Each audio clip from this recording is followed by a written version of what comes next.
This is what breaking your leg looks like. That is. There goes a little bit too fast for his own good. Nice contest, but a foul. Paul George. Indiana Pacers forward Paul George was in the final 10 minutes of a practice game when he sprinted to block a layup before landing hard in the corner of the backboard stanchion. All that approaching speed generated a powerful impact on his tibia and fibula, causing a devastating open fracture. It may look like a career ender, but within 4 to 6 months, you can be ready for the rebound. And you want to be ready, because this game is fast.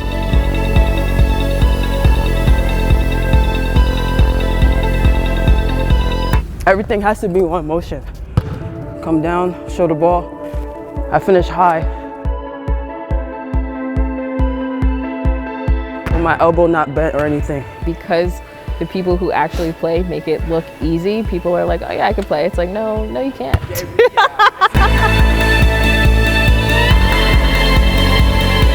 This is Your Body on Sport.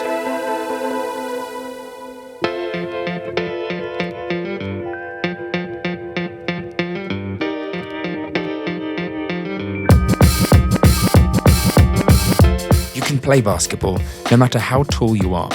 At 5'3", Charlotte Hornets point guard Muggsy Bogues spent his childhood being told he could do anything besides basketball. So what did he do? He went on to play 14 seasons in the NBA. But you don't need this show to tell you it helps to be tall. The NBA's average height for the 2024-25 season is 6 feet 7 inches, with the tallest, Zach Edey, reaching 7'4". You'll have a longer reach for shots, blocks, and defensive coverage. To be a successful basketball player, regardless of height, you'll want a lot of strength, power, and agility. Agility is your ability to control your movement and change directions quickly. Power is your ability to combine speed and strength, like sprinting and jumping. Let's break training down by position. Centers are on the taller, heavier side, with the highest percentage of body fat, while forwards can vary. The small forward is known to be a jack of all trades, while the power forwards excel in height and strength. Guards tend to have the lowest body mass, fat percentage, and height, but they make up for it in speed and accuracy. Recently, point guards who take on the role of running offense for the team are the heaviest they've ever been, while the other positions seem to be losing weight. Overall, today's average NBA player is 215 pounds. It's a game of constant starts, stops, and changes in direction over 48 minutes, which can become 2.5 hours with breaks and stoppage time. In this time, you'll find yourself covering anywhere between 2.8 and 3.1 miles each game, spending just 34% playing, 57% walking, and 9% standing. These changes in pace require a strong aerobic and anaerobic metabolic system. Your anaerobic system is responsible for successful jumps, sprints, accelerations, and decelerations in-game. It relies on the breaking down of glucose, a type of sugar, without oxygen. Lactic acid can build up in the muscles, used as fuel, but too much can cause a burning sensation from buildup and soreness from muscle tissue microtears later. Around 65% of active game time uses aerobic energy. This energy requires oxygen to fuel the muscles for endurance exercise, like running, swimming, and cycling. Your body uses oxygen to break down fats, carbohydrates, and proteins to keep you going for longer. While both aerobic and anaerobic exercise are crucial in basketball, anaerobic metabolism is the primary energy system across positions. Let's look at how each body part contributes to the sport. In a fast-moving sport like basketball, it's vital to look around you for opportunities everywhere. The ball's direction can change at any moment, and with it, the players. When you have possession, you may look one direction, preparing to pass or shoot, but move in the opposite direction to trick your opposition. That's called a head fake. Your shoulder contains the most mobile joint in your body, the glenohumeral joint, with 6 degrees of free movement, and while it's in use throughout the game, it matters most when you're making a shot. Lining up for the shot, your feet will be shoulder width apart, knees slightly bent, and body balanced, eyes on the target. you'll push your feet into the ground and bring your shooting arm aligned with the basket. You'll flex your elbow and wrist for power, guiding the ball to your target. With momentum from your lower body, you'll extend your arm fully and snap your wrist. This will be what adds the all-important backspin that keeps the ball steady in the air and softens its landing on the rim. Shoulder injuries, although less common, have a big impact on the game's outcome. If you injure your shoulder, say a rotator cuff sprain, that impacts the tendons that keep the joint stable, you'll see 64% more of your shots blocked. When it comes to handling the ball, you need precise coordination from your elbows through to your fingertips. While an amateur's joints might move in opposite directions, an expert's whole arm will move as one coordinated unit. It helps to dribble accurately, but it's even more important to do it consistently. The faster your dribble tempo, the less consistent your dribble will be. Especially when we get low. Trying to go as fast as you can without the ball going dead. Bring it back up. If you're a skilled dribbler, you'll be able to change tempos as smoothly as a runner might transition from a walk to a run. An expert's hand will also be in contact with the ball for longer, using a damping effect to soften contact, especially when you're booking it across the court.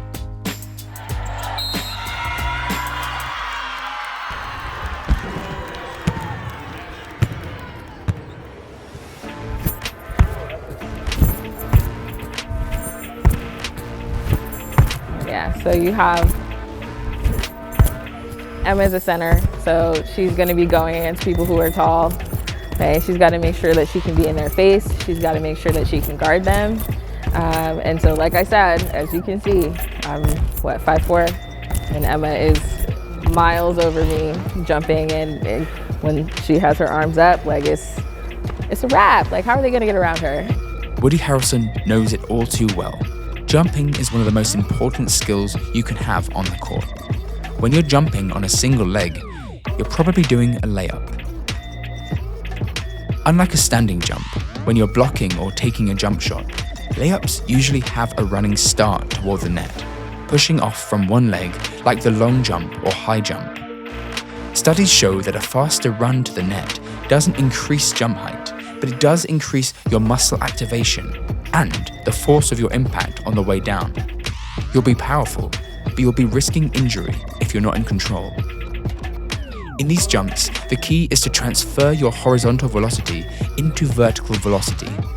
That means activating your tibialis anterior and your gastrocnemius to push off and land. Yep, so right now we're just doing some chest passes. Now we're gonna do overhead skip. These are how my outlet passes to the guard look, off of a rebound. Remember, I'm short. When passing, the faster the ball leaves you, the harder it will be to intercept, as long as it stays accurate. The most common pass you'll find is the two-handed chest pass. Your overhead pass can evade defenders.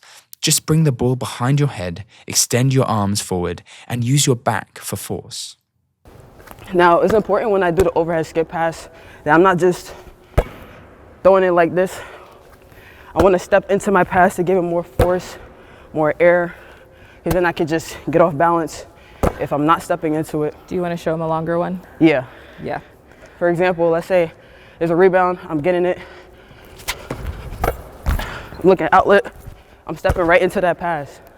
So I'm on balance. Rather than I get the rebound, the balance is not really there. You know, I'm susceptible to travel. That's a turnover, we don't want that. So I'm just gonna step into it, make a clean pass, and yeah, go to work from there. It's true, your core isn't just about shredded abs. It's a vital bridge between your upper and lower body's transfer of power. Your trunk, or this area, and your pelvis down here transfer energy to your arms and legs by stabilizing your lumbosacral region. In turn, the force generated by your limbs is distributed back to your core, reducing that load on your joints when your feet hit the ground. If your core isn't stiff and stable, you're at a higher risk of injury and poor performance. People think that a shot is just from the upper body because that's where you see the ball released from. But as you can see, if you're looking at her ankles and her knees, she's coming all the way through. You get up to the hips, that's where her power is going to come from. The glutes are a powerhouse, so glute activation is super important. Whether you're running, whether you're shooting, whether you're defending, no matter what you're doing on the court, your glutes are at the center of that movement. If you need to be able to pivot, your glutes and your core are going to hold you so that you are stable. And then when you're coming up on the balls of your feet, you're getting that extra spring action. Okay, so that gives you a little bit more agility, a little bit more power in order to execute your shot and what you're doing. For fast movements, you need fast feet. In any given game, you'll have as much as 1,000 changes of movement patterns, happening on average every 2 seconds. But not all feet are created equal. This is a foot, and this is your navicular bone. This is what supports your foot's arch, that curved structure on the soles of your feet that help to absorb the impact of your weight on the court. And the navicular drop is how far that bone moves between a weight-bearing position and a relaxed position. If you've got a lower navicular drop, your arches are stiffer, giving you a more stable platform to move from side to side. This helps in the game when you want to quickly change direction, but excessive stress can lead to ankle injuries. With a higher navicular drop, you're more mobile and flexible, but that's not always a benefit. Yes. It may decrease your chances of a foot injury, but your movements will transfer the force to your knees and hips instead, putting you at risk there. If you're in the average range, your navicular drop will be between 5 and 9 millimeters. However your particular navicular drops, there are ways to protect yourself and keep you on your feet long term. After 10 years, I would hope I know what I'm doing. You can slide back a little bit more. After 10 years, you also learn everybody has preferences for taping. And so with basketball, I found that if you mix a little bit of basketball ankle taping with soccer ankle taping, soccer players don't like any tape at all. They want the least amount on there. And basketball players, you need to make sure it's high enough. Different ankle tapes, if you go too far up in the foot, then it can start to squeeze the space and the arch, and it doesn't feel comfortable when you're trying to run around, when you're trying to move. A lot of the times we'll use taping as a means of assistance. If someone has an injury and it's a little bit more painful to run or jump or change direction without it, then we'll use this to help add a little bit of stability, but with that comes less flexibility. And so, it's a give or take with taping. There's many different types of tapes. What I'm doing right now is a typical standard ankle tape with just white tape. It's not flexible at all, it's cloth, but a little thinner, and it's able to mold to the skin based on angles, but you also have to know what those angles are. You can get bubbles and tears and things that can cause blisters if you're not careful with how you do it. So you do need to know how to tape an ankle and understand the anatomy of the ankle in order to be able to do it correctly. If anybody has ever seen me play, they know I jump a lot. I'm always under the basket, getting rebounds. So that support is very, very good for my explosiveness and how efficiently I can get to cuts and get the rebound or box somebody out, jumping high. Very important. And with Ali, like she said, it isn't just a fix, but it's an assistance. So if you're gonna look to get taped by her, she's gonna look for you to do rehab to get to the bottom of the problem. Yes, Emma. So, you're not just getting taped to get taped. You have to be able to trust your body. If you can't trust your body, then you're just gonna get worse. Your body can start to rely on the tape and become weaker. And so you wanna make sure that you're doing adequate prehab or rehab. If you don't have an injury and you wanna get taped, you're gonna be doing rehab before you have an injury to get better. And actually in Emma's case, that was the case when she first got here, and I'm so proud of her because by her coming in and wanting to do the work ahead of time, we were able to correct some things in her hips and her knees that affect her ankles because everything's connected. And instead of having numerous injuries throughout the season, she may have little aggravations instead because she did all the work ahead of time to make sure that she could control her body appropriately, that she had the range of motion in her joint where it wasn't going to result in an actual injury, and it more resulted in an irritation that hurt a little bit, healed quickly, and she really didn't have any downtime. Some people with ankle tapes will do a basket weave. It's really preference. There are so many different ways to be creative with taping. So it's really nice as an athletic trainer that you can customize your skill set per person. And then also you learn as an AT, you have to let the tape do what it wants to do. Because if you try and force it to go one way, it'll tell you differently. All right. Thank you. You're welcome. Yeah, it feels very secure. Like I could jump out the gym. This is the taping area. We also have hot and cold whirlpools.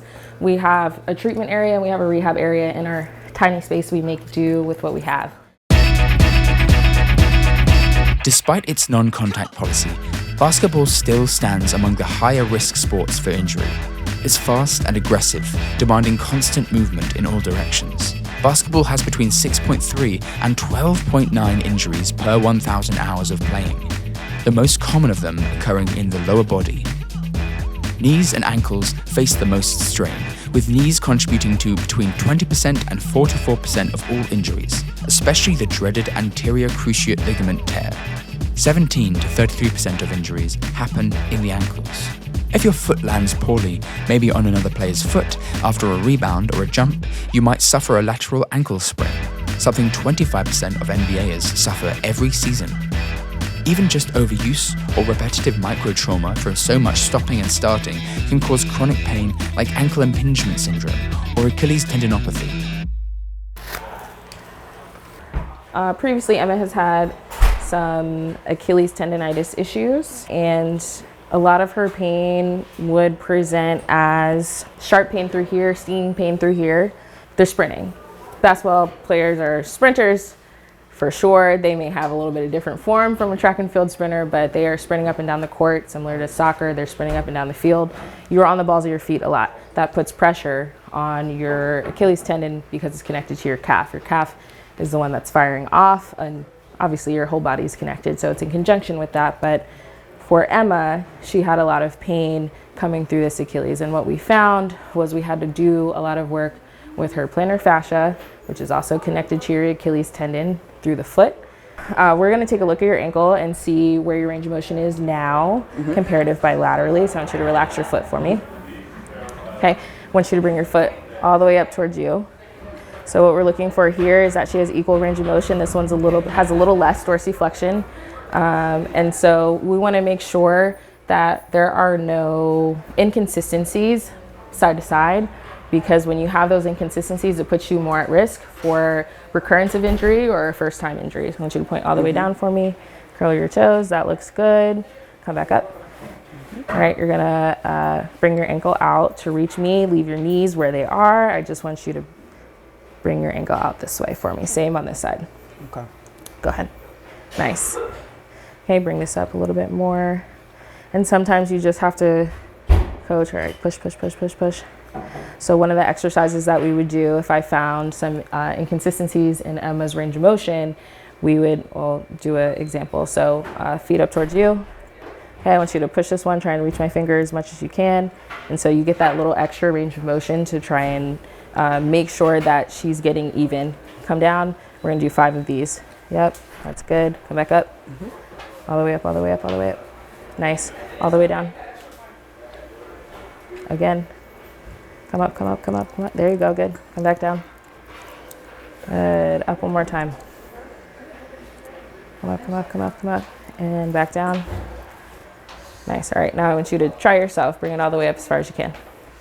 Okay, and so now we see that she's back even, and those are just some of those little things that we'll do at the beginning, whether it's before practice, after she's done some prehab exercises, before taping, if it's after practice and we just need to work on that, just to get that range of motion back in the musculature. Now, if we're talking about the joint, there's several ligaments in your ankle. So you have the ATF, which is when you talk about a lateral ankle sprain, a lot of people are thinking about, you have the CF ligament that's on the side here, and then you have a bunch of medial ligaments on the inside. So medial deltoid ligaments. So for Emma, she actually has More laxity, meaning that she has a little bit more give in the ligament on the outside, her CF ligament, which is typically normal, but she's a little tight on the inside with her medial deltoid ligaments. And for her, that's due to previous injury. And, you know, we have to continue to work on that. But the most important thing is that on both sides, she has the same range of motion. You cannot fix all of the idiosyncrasies in everybody's body. When you have an elite athlete, if you see something that's off, it doesn't mean that it's a problem. As for the rest of your body, you're not at much risk of upper body injuries, with head and face lacerations being a possibility with all those hands flying around. But fingers are another story altogether. Fingers represent between 11 and 19% of injuries in the sport, mainly as a result of contact with the ball. A jammed finger is the result of a fully extended finger colliding with an oncoming ball. The sudden force can tear or rupture your finger ligaments, usually at the middle knuckle joint, causing swelling and loss of mobility. If you ever reach the height to dunk, your fingers might even suffer. The impact of your hands with the pointed edges of the hoop, or the support that joins the hoop and the backboard, can cause lacerations or nerve damage. But hey, it looks like fun. Whether you're 5'3" or 7'4", basketball will have your body moving every direction, horizontal and vertical. Every jump, pass, and pivot relies on your body and mind to be working in sync. It's not just a game of running around, bouncing the ball, sinking threes and dunking. It's a balance of power, precision, and speed. And the more you get to know your body, the better you'll perform.